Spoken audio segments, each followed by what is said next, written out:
แม่การปานวันเจ้าผู้ใส่ส่งคันอยากจะรู้เรื่องกันและแม่นช่วงงามได้ไปไอ้นี่อยากสูญคิงเจ้าผู้การปิงสิง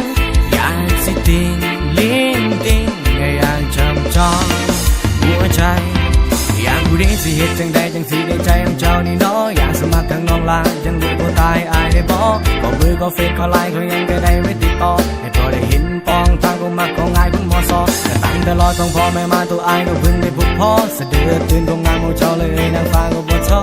กับมือนางเงยว่าแม่นว่าอายนั้นซอรอไอ้แพ้ทางให้เจ้าขับกัดหักเธอแล้วหูบ่นอหูบ่นางอนุภาพร้ายแรงคำแพงเจ้าหูบอกความงามของเจ้านี่เนาะมีผลต่อใจของอายดีลักษมีความสวยลมต้องยังสวยเกือบแม่นตกหลังควรเพียงแค่เพ้อสบตา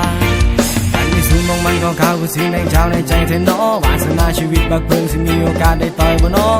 ยิ้มที่เจ้าส่งมาบอกเลยว่าอายนั้นคือต่อคนพบแล้วไม่บักทำน้อยในอนาคตอนาคตแต่ตั้งแต่รอท้องพ่อแม่มาตัวอายก็เพิ่งได้พบพ่อเสด็จตื่นตรงงานโมเจ้าเลยนางฟ้าก็บ่ท้อ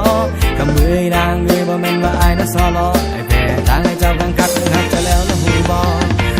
บ่เนาะหูบ่นะอนุภาพร้ายแรงคำแพงเจ้าหู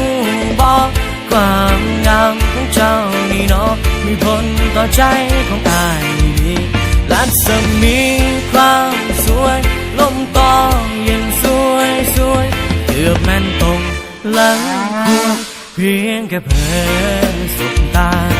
เจ้าหูบอกเจ้าหูบอก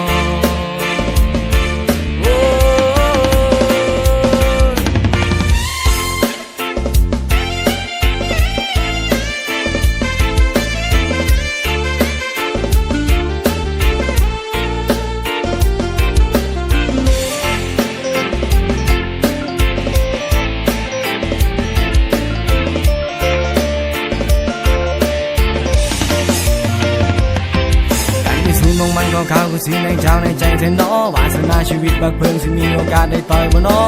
ยิ้มที่เจ้าส่งมาบอกเลยว่าอายนั้นคือต่อคนพบแล้วไม่บักทำน้อยในอนาคตอนาคตแต่ตั้งแต่รอท้องพ่อแม่มาตัวอายก็เพิ่งได้พบพ่อเสด็จตื่นตรงงานโมเจ้าเลยนางฟ้าก็บ่ท้อ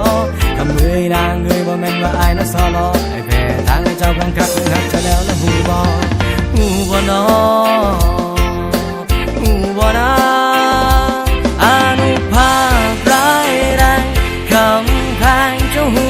บอกความงามของเจ้านี่เนาะมีผลต่อใจของอายดีลักษมีความสวยลมต้องยังสวยเกือบแม่นตรงหลังควรเพียงแค่เพ้อสบตาเจ้าหู